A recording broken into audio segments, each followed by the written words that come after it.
done a lot of good work, and it's called CA Technologies. Gigantic, as most of us know.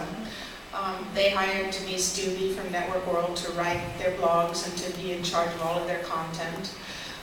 They have started 2 different things. They have a blog that they name Perspectives, and then they have a daily news journal that comes out, and I can't remember the name, and I just wrote it down. But they have it. It's something like, it's about it's like Threat Post, which is about what types of security breaches there are. But they've done an extremely good job of coordinating all of their content across all of their different channels. And not only staying on message, but also offering tremendous value with interesting ideas, interesting tips, news of the day, not related necessarily to CA at all. I would say one of our partners, Lotus F1 team, does a great job. So just out of disclosure, they are a partner, but they're a racing team for Formula One. They do a great job. They take quality, they create quality content. It's spectacular images, footage. They're really honest, and they have humor that they interject with their content. And they laugh at themselves. They don't take themselves too seriously. But they really provide a lot of valuable information, which fans just love, and they love the transparency. They'll have a terrible race, and they'll tell their fans why, and they're disappointed, and they're so honest. I think they're really effective, and I respect them a lot. And are there any rules in terms of that separate, the way you engage online versus offline? What advice would you give your clients? Well, given all that we've talked about on this panel and how robotic a lot of our communications would be, I think, it's so important to remember that social media is just an extension of what's happening in real life. So I wouldn't go up to a party and talk to Heidi and say, I love Heroku, they offer the best developer command line tools you're ever going to get. So why would tweeting that make any sense? So I think Twitter, Facebook, these are all just parties, and we're all just grooving if you're doing it right. And that's when people want to hang out with you, because you're interesting. You're interesting at a party. You should treat Twitter or Facebook the same way. And if you are trying to force it, it's always obvious, and people don't like the lack of authenticity. That's why I think Twitter had a little bit of issue when they launched ads, because big brands didn't know what to do with it. They were drunk with power. And I think it's really tough there on Twitter versus Facebook to actually make something truly sound conversational. It's hard enough to try and keep it short, right?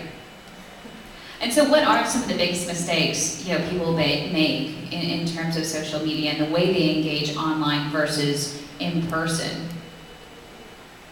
Well, some of the biggest mistakes we touched on, which are talking about me, or us. The other thing is to get too verbose about any topic. Remember, people these days are really into sound bites, quote unquote, or short bits of information to decipher and to digest. So I think that you have to be very succinct. And you have to really think. And also, I think you have to pay attention to what you're writing, what you're saying. If it sounds or feels weird in your body for any second, don't do it. Don't send it. And I think a lot of people make mistakes by just pressing, tweet, send, post, whatever it is, way too quickly. And don't really think it out. I think it's about, how many times have we heard today, it's about relationships, right? So being able to take advantage of these tools and platforms like Twitter to actually build relationships. So, what I suggest to the PR team is to take advantage of Twitter with tweets in terms of building relationships with the reporters, with the analysts. A lot of times I'll have them send a tweet prior to a briefing, as well as a thank you after the briefing, as a way to be able to build that relationship.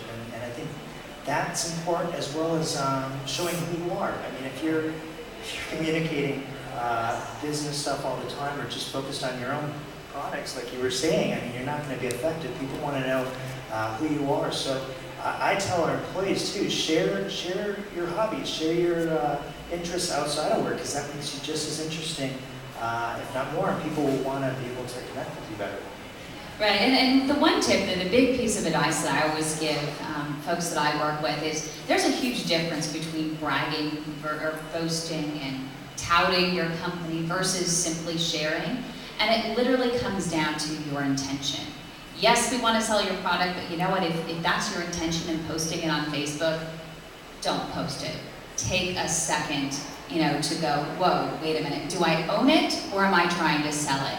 If you're truly, owning it, you're passionate about it, and you're just so excited that you want to share it, well, then that's a good indication that you want to share it via social media. And in any product situation, that can happen. So any final pieces of advice that you would have for folks in this room, for PR folks and entrepreneurs in terms of their media strategy and PR strategy? For those of you who are PR and monitoring brands on Twitter, I would try to be more conscious, and I see a lot of big brands doing this, be conscious of when people use the ad sign versus the hashtag, because if someone's using the ad sign, they might actually want to talk back to you. If they're using the hash sign, they want to talk about you. So you got to find those differences, or you create what I call creeper moments. The other thing I would definitely recommend is it's so tempting to pre-schedule that content. It's so tempting to get your job scheduled out all day. But if you pre-plan too much, you can kill it, just like Delta did with the World Cup. They got tons of backlash because they didn't do the research. They obviously had some executives saying, we're going to tweet to the winner 8 minutes after with the wrong animal that doesn't exist in their country. You can really leave yourself open to a lot of criticism when you try to exploit a moment that maybe has nothing to do with you. So I think knowing your place is another thing, and don't pre-schedule just for the sake of it, just because you want to meet your quota of tweets per week. It'll show. I think that my words of advice would be not to use every tool out there. There's a time and a place to use Facebook. There's a time and a place to use Twitter. There's a time and a place to use LinkedIn. Every company doesn't need a Twitter account. Every company doesn't need a Facebook account, and every company doesn't need a LinkedIn account. It really depends on what the business goals of the organization are. And I think that as a PR person, you need to get extremely well educated in all of the tools that are out there. I think you need to continue to pay attention to how they're used, who uses them, and who's doing a good or bad job with them. And there are a lot of people out on the web that you can go poke around and find the information about, so you can continue to keep yourself engaged in that process and stay ahead, and that you can do a good job of helping your clients. And I would say, we've heard a lot today too about data-driven PR, right? So we have all these metrics at our disposal. And I think a lot of PR people aren't as analytical as they could be.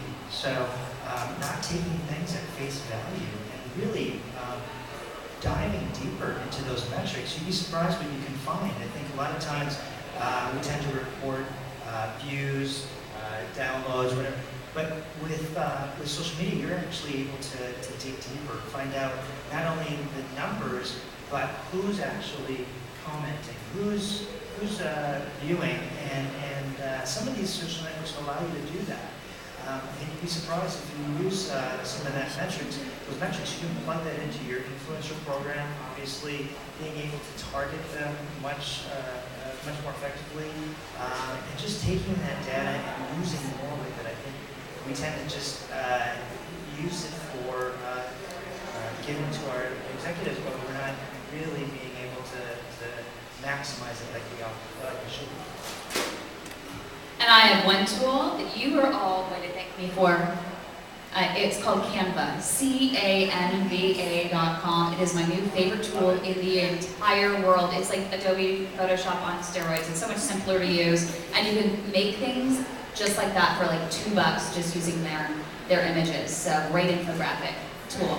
Anyway, a big round of applause for Anne, Heidi, and thank you.